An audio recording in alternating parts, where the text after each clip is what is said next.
Okay, so what's the purpose of government? A lot of people have this question. They feel like government doesn't do very much. Why do we even have it? There's a lot of things, in fact, the government does, but let's backtrack for a minute and figure out why we created governments in the first place. Go back to a time when there were no governments to start. There was a time when, if you were a farmer, you grew your crops, you spend all year watering, harvesting, weeding, all that stuff. Finally you get to the harvest, you pick everything, you store it in your warehouse, your barn, and in the middle of the night, bandits come, they take everything.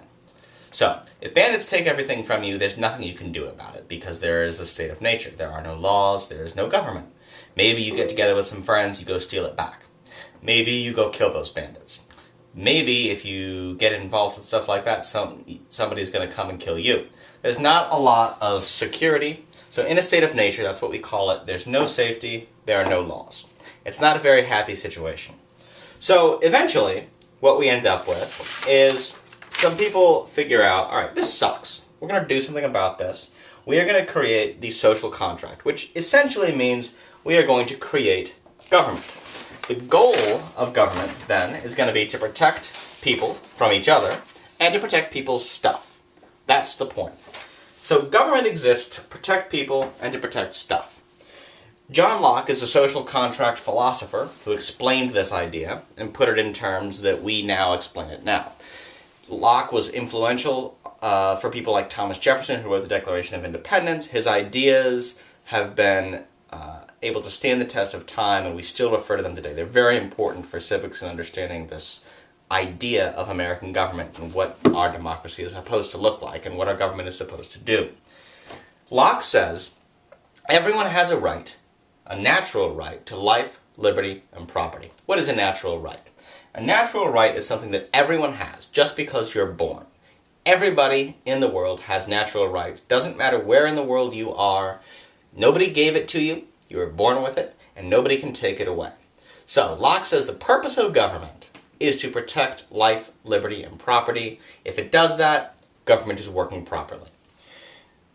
Next thing that Locke says, though, is that if government fails to protect your natural rights, if government doesn't protect life, liberty, and property for everybody, then the social contract has been violated, and the government is not valid.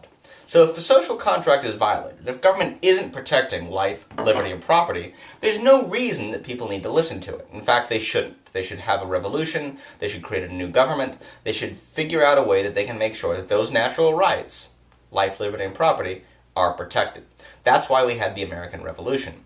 People like Thomas Jefferson, Benjamin Franklin, George Washington, they felt that the British government was not protecting natural rights, that the social contract had been violated. It's also a reason that many African Americans who were slaves, black people under slavery, did not respect the law.